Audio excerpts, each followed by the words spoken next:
All right, so today we're going to talk about how to age your buck or doe by tooth wear.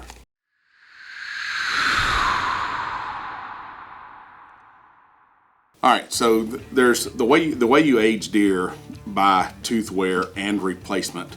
It's pretty simple, and we're not really going to talk about the replacement thing because that's identifying much younger deer like fawns and year-and-a-half-old deer. We know this deer was older than that, and that gets into identifying these milk teeth. For example, this third tooth back here on a deer that is a year and a half and younger would be a tricuspid, and you can plainly see this tooth has two cusps.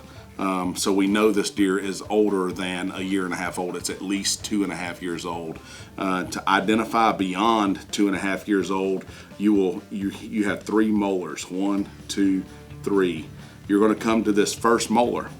All right, and what you're looking at is the peak of this tooth that is the tongue side. And when you come to this first molar, what you're trying to identify, the enamel is the white part, the dentine is the brown or worn part. So on the peak of this tooth, you're looking to see if the dentine is wider than the enamel. Now this tooth is chipped a little bit, but back here on this next cusp here, you can see that the dentine is wider than the enamel. So we know this deer is at least 3 years old.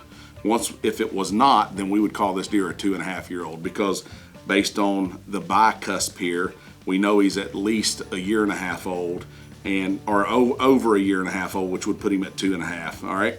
So now once we know he's 3.5, we're going to go back to this next molar. We're going to do the exact same thing. You're looking again at the dark brown on this peak here, and identifying if the dentine is wider than the enamel. And again, it's plainly that it is. So now you're going to move, so that says the deer is a 4-year-old. Now we're going to move back to this third molar. Same exact thing. You're looking to see if the dentine is wider than the enamel. On this deer it is, so we know this deer is at least 5.5 years old or older. Now, I really don't think it's important to go beyond that. Biologists are trained and they can tell. And if you look on this side, the teeth are even more worn than it is on this side. So the deer had a propensity to chew more, obviously, on this side, but these teeth are much more worn on this side than over here. That's why I'm identifying over here. I'm guessing this deer is probably 6.5 or older. He's definitely 5.5 years old. Again, biologists are trained to go beyond that, but our goal here is to identify that we're killing mature bucks, and we consider that 5.5 years old or older. Some of these inferior antler deer we are killing at 4 years old because we know they're never going to make anything else. So that's how you can age your deer by tooth wear. It's really simple, just takes a little bit of studying. There's all kinds of information out there on the internet. NDA, the National Deer Association, has a ton of information on this. That's who taught me how to do this. So go out, take some pictures, study them, learn how to do this, and then you can age your own deer.